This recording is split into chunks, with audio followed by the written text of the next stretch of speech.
नमस्कार। स्वागत है आपका हमारे चैनल पर। चलिए हम आपको सुनाते हैं सुभद्रा कुमारी चौहान जी की लिखी कहानी परिवर्तन। चलिए कहानी शुरू करते हैं। ठाकुर खेत सिंह, इस नाम को सुनते ही लोगों के मुंह पर घृणा और प्रतिहिंसा के भाव जागृत हो जाते थे, किंतु उनके सामने किसी को उनके खिलाफ चू करने की भी हिम्मत न पड़ती। प्रत्यक्ष या अप्रत्यक्ष किसी भी रूप से कोई ठाकुर खेत सिंह के विरुद्ध एक तिनका न हिला सकता था। खुले तौर पर उनके विरुद्ध कुछ भी कह देना कोई मामूली बात न थी। दो चार शब्द कहकर कोई ठाकुर साहब का तो कुछ न बिगाड़ सकता, परंतु अपनी आफत अवश्य बुला लेता था। एक बार इस प्रकार ठाकुर साहब के किसी कृत्य पर अफसोस जाहिर करते हुए मैकू अहीर ने कहा कि हैं तो इतने बड़े आदमी, पर काम ऐसे करते हैं कि कमीने भी करते ला जाएगा।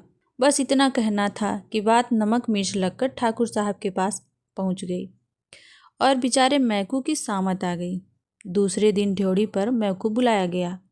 दरवाज़ा बंद करके भीतर ठाकुर साहब ने मैकू की खूब मरम्मत करवाई और साथ ही यह ताकीद भी कर दी गई कि यदि इसकी खबर जरा भी बाहर गई तो वह इस बार गोली का ही निशाना बनेगा। मैकू तो यह जहर का सा घूंट पीकर रह गया, किंतु मैकू की स्त्री सुखिया से रहा न गया। उसने 10-20 खरी खोटी बक कर ही अपने दिल के फफोले फोड़े, किंतु यह तो असंभव था कि सुखिया 10-20 खरी खोटी सुना जाए और ठाकुर साहब को इसकी खबर न लगे। नतीजा यह हुआ कि उसी दिन रात को मैकू के झोपड़े में आग लग गई और उसकी गेहूं की लहलहाती हुई फसल घोड़ों से कुचलवा दी गई। दूसरे दिन बेचारे मैकू को बोरिया बंधना बांधकर वह गांव ही छोड़ देना पड़ा। ठाकुर खेत सिंह बड़े भारी इलाकेदार थे। 16,000 सालाना सरकारी लगान देते थे। दरवाजे पर हाथी झूमा करता, घोड़े गाड़ी मोटर और भी ना जाने क्या क्या उसके पास था। 2 संतरी किरच बांधे 24 घंटे फाटक पर बने रहते। जब बाहर निकलते सदा 10-20 लठैत जवान साथ होते।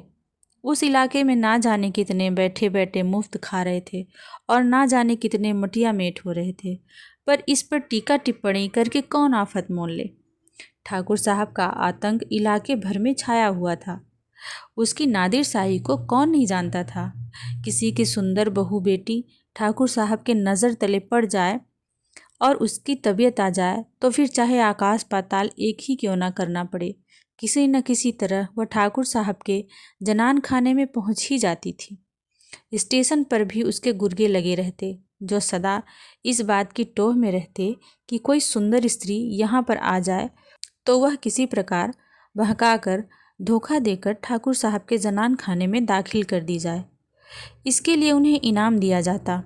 उड़ाया हुआ माल जिस कीमत का होता, इनाम भी उसी के अनुसार दिया जाता था। ठाकुर साहब के सब रिश्तेदार उनकी इन हरकतों से उनसे नाराज रहते थे।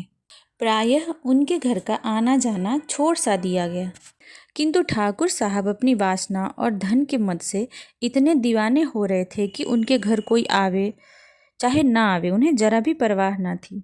हेत सिंह ठाकुर साहब का चचेरा भाई था। छुटपन से वह ठाकुर साहब का आश्रित था। ठाकुर साहब हेत सिंह पर स्नेह भी सगे भाई की ही तरह रखते थे। वह बीए फाइनल का विद्यार्थी था। बड़ा ही नेक और चरित्ररित युवक था। ठाकुर साहब के इन कृत्यों से हेत सिंह को हार्दिक घृणा थी। प्रजा पर ठाकुर साहब का अत्याचार उससे सहा न जाता था। एक दिन इसी प्रकार किसी बात से नाराज होकर उसने घर छोड़ दिया। कहाँ गया कुछ पता नहीं। ठाकुर साहब ने कुछ दिन तक तो उसकी खोज करवाई, फिर उन्हें इन व्यर्थ की बातों के लिए फुर्सत ही कहाँ थी। वे तो अपना जीवन सफल कर रहे थे। 1 वर्ष बाद एक दिन फिर वह गांव में आया और उसी दिन ठाकुर साहब के यहाँ एक कुम्हार की नवविवाहिता सुंदर बहू उड़ा कर लाई गई थी। कुम्हार के घर हाय हाय मची हुई थी। उसी समय हेत सिंह उधर से निकले। उन्हें देखते ही कुम्हार ने उनसे अपना दुखड़ा रोया। हेत सिंह का क्रोध फिर ताज़ा हो गया। इसी प्रकार के एक किस्से से नाराज होकर हेत सिंह ने घर छोड़ा था। कहा तो वह भाई से मिलकर पिछली नाराज़गी को दूर करने आए थे, कहाँ फिर वही किस्सा सामने आ गया। वही प्रतिहिंसा के भाव फिर से हृदय में जागृत हो उठे। घृणा और क्रोध से उनका चेहरा लाल हो गया। जेब में हाथ डालकर देखा, रिवाल्वर भरा हुआ रखा था। अब हेत सिंह घर पहुँचे। उस समय ठाकुर साहब अपने मुसाहिबों के साथ बैठे थे। हेत सिंह को देखते ही बड़े प्रसन्न होकर बोले, आओ भाई हेत सिंह, कहाँ थे अभी तक? बहुत दिनों में आए, बिना कुछ कहे सुने ही तुम कहाँ चले गए थे? हेत सिंह ने ठाकुर साहब की किसी बात का उत्तर नहीं दिया।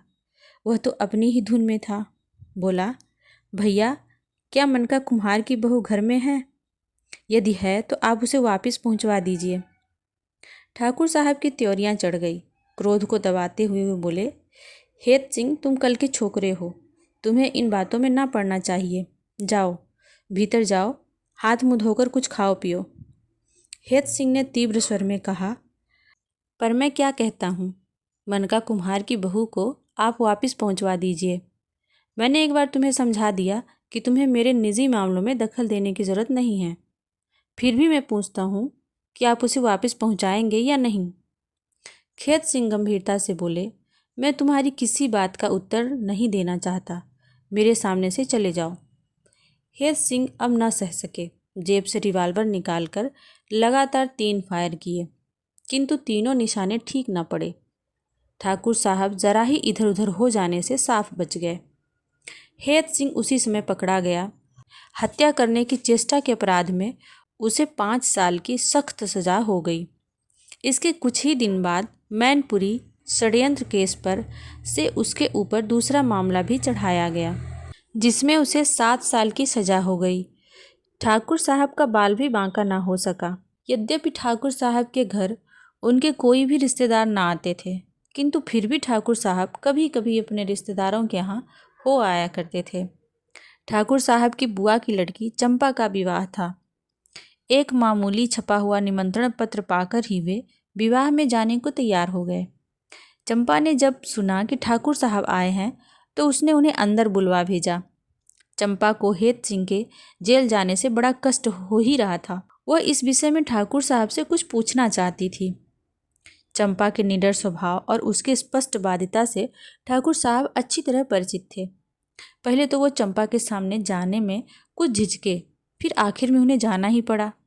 न जाने क्यों वे चंपा का लिहाज भी करते थे। साधारण कुशल प्रश्न के पश्चात चंपा ने उनसे हेत सिंह के बारे में पूछा। ठाकुर साहब ने अफसोस जाहिर करते हुए कहा, क्या करें, भूल तो हो ही गई। दादा, अब आप इन आदतों को छोड़ दे तो अच्छा हो। कुछ अनभिज्ञता प्रकट करते हुए ठाकुर साहब बोले, कौन सी आदतें बेटी? चंपा ने मार्मिक दृष्टि से उनकी ओर देखा और चुप हो गई।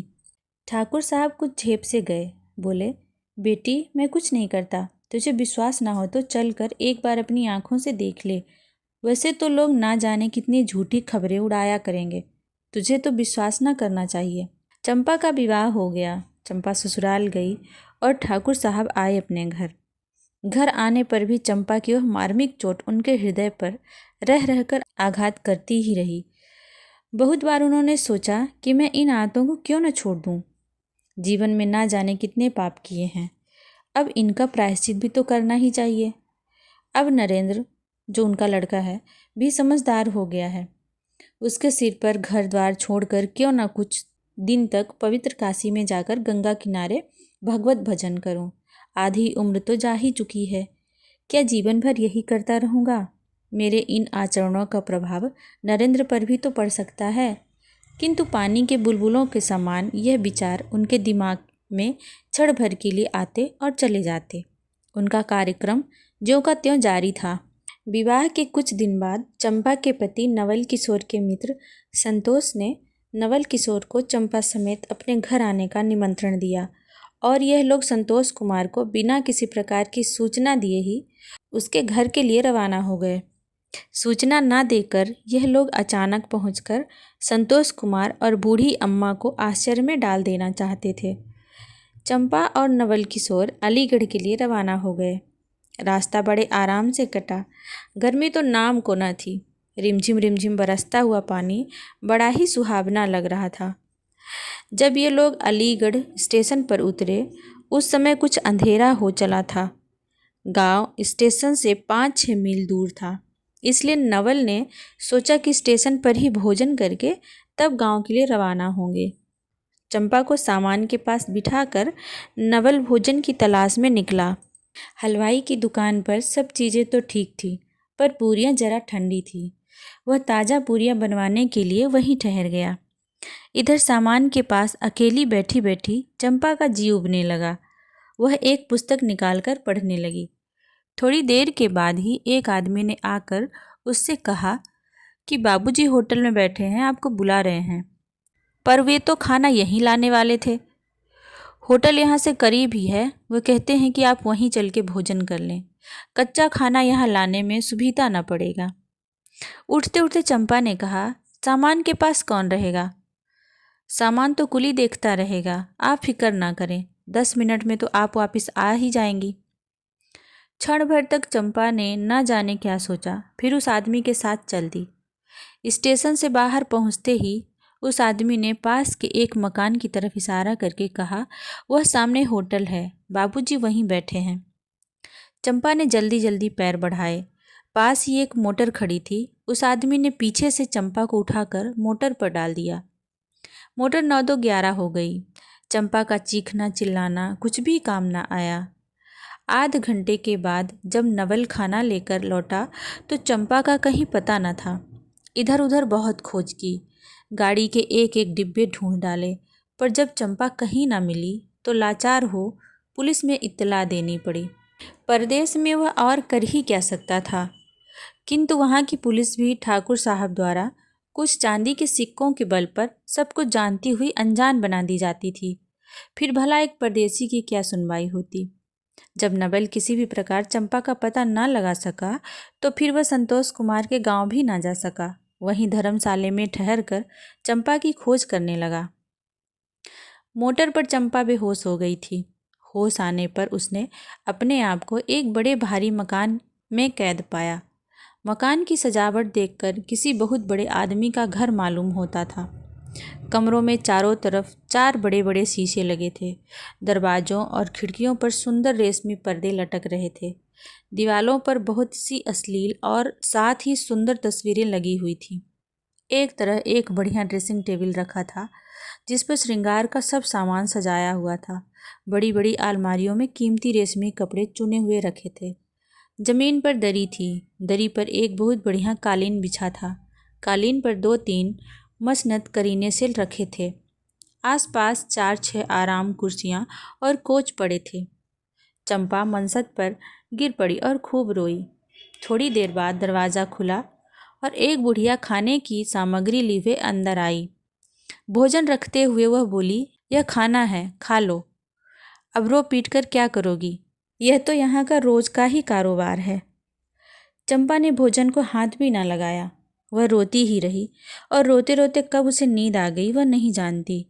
सवेरे जब उसकी नींद खुली तब दिन चढ़ाया था। वहाँ पर एक स्त्री पहले से ही उसकी कंघी चोटी करने के लिए उपस्थित थी। उसने चंपा के सिर में कंघी करनी चाही, किंतु एक झटके में चंपा ने उसे दूर कर दिया। वह स्त्री बड़बड़ाती हुई चली गई। इस प्रकार भूखी प्यासी चंपा ने 1 दिन और 2 रातें बिता दी। तीसरे दिन सवेरे उठकर चंपा शून्य दृष्टि से खिड़की से बाहर सड़क की ओर देख रही थी। किसी के पैरों की आहट सुनकर ज्यों ही उसके पीछे की ओर मुड़कर देखा, वह सहसा चिल्ला उठी, दादा। ठाकुर खेत सिंह के मुंह से निकल गया, बेटी। उस दिन से फिर उस गांव की किसी भी स्त्री पर कोई कुदृष्टि न डाल सका। धन्यवाद। कहानी खत्म होती है और फिर मिलते हैं अगली कहानी में।